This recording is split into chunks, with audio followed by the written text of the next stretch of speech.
అత్యుత్తమర్యాం కులే లక్ష్యంగా నారాయణ.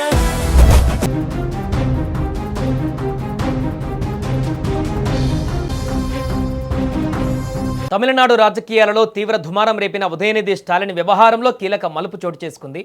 నటి త్రిష పైన అనుచిత వ్యాఖ్యలు చేశారనే ఆరోపణలతో పోలీసులు అదుపులోకి తీసుకున్న డీఎంకే నేత ప్రతిపక్ష నాయకుడు ఉదయనిధి స్టాలిన్కు మద్రాసు హైకోర్టులో భారీ ఊరట లభించింది. విచారణ పూర్తయ్యాక వెంటనే విడుదల చేయాలని హైకోర్టు పోలీసులను ఆదేశించింది.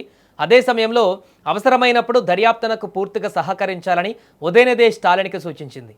ఈ వివాదానికి కారణం సోమవారం తంజావూరులో జరిగిన కావేరీ నది జలాల అంశానికి సంబంధించిన సభ. ఆ కార్యక్రమంలో ఉదయనిధి స్టాలిన్ చేసిన వ్యాఖ్యలు నటి త్రిషను ఉద్దేశించినవిగా భావిస్తూ తీవ్ర వివాదం చెలరేగింది. ఆ వ్యాఖ్యలు మహిళలను అవమానించేలా ఉన్నాయని ఆరోపిస్తూ అధికార పార్టీ టీవీకే నేతలతో పాటు పలువురు పోలీసులకు ఫిర్యాదు చేశారు. ఈ ఫిర్యాదుల ఆధారంగా తమిళనాడులోని పలు పోలీస్ స్టేషన్లలో ఉదయనిధిపై కేసులు నమోదయ్యాయి. కేసులు నమోదైనటువంటి అనంతరం పోలీసులు రంగంలోకి దిగారు. చెన్నైలోని నీలంకరైలో ఉన్న ఉదయనిధి స్టాలిన్ నివాసానికి చేరుకొని ఆయనను విచారణ నిమిత్తం అదుపులోకి తీసుకున్నారు. ఆ తర్వాత తంజావూరుకు తరలించి విచారణ చేపట్టేందుకు ఏర్పాటు చేశారు.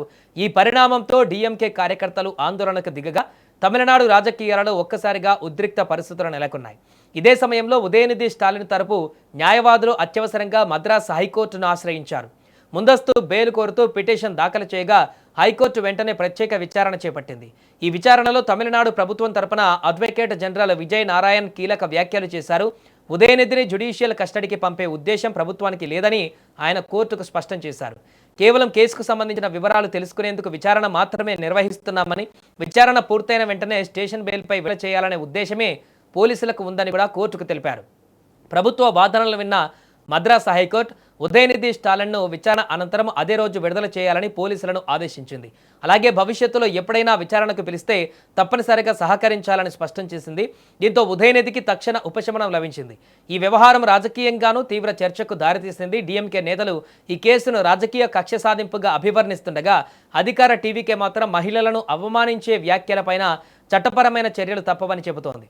ఇటు ఇరు పార్టీల మధ్య ఆరోపణలు ప్రత్యారోపణలు కొనసాగుతున్నాయి. ప్రస్తుతం ఉదయనిధి స్టాలిన్ పైన నమోదైన కేసుల దర్యాప్తు కొనసాగుతుంది. ఆయనపై వచ్చిన ఆరోపణలు, చేసిన వ్యాఖ్యలు పూర్తి సందర్భం, వాటిపై ఉన్న ఫిర్యాదులను పోలీసులు పరిశీలిస్తున్నారు. మరోవైపు ఈ వ్యవహారం తమిళనాడు రాజకీయాలలో మరింత వేడిని పెంచే అవకాశం కనిపిస్తుంది. ఇక వివాదాస్పద వ్యాఖ్యల కేసులో అదుపులోకి తీసుకున్న ఉదయనిధి స్టాలిన్కు మద్రాసు హైకోర్టు తక్షణ ఊరట కల్పించింది. ఇప్పుడు కేసు మాత్రం కొనసాగుతుంది. విచారణకు సహకరించాలని కోర్టు కూడా స్పష్టం చేయడంతో ఇప్పుడు కేసు దర్యాప్తు ఏ దిశగా సాగుతుందన్న దానిపైన అందరి దృష్టి నెలకొంది.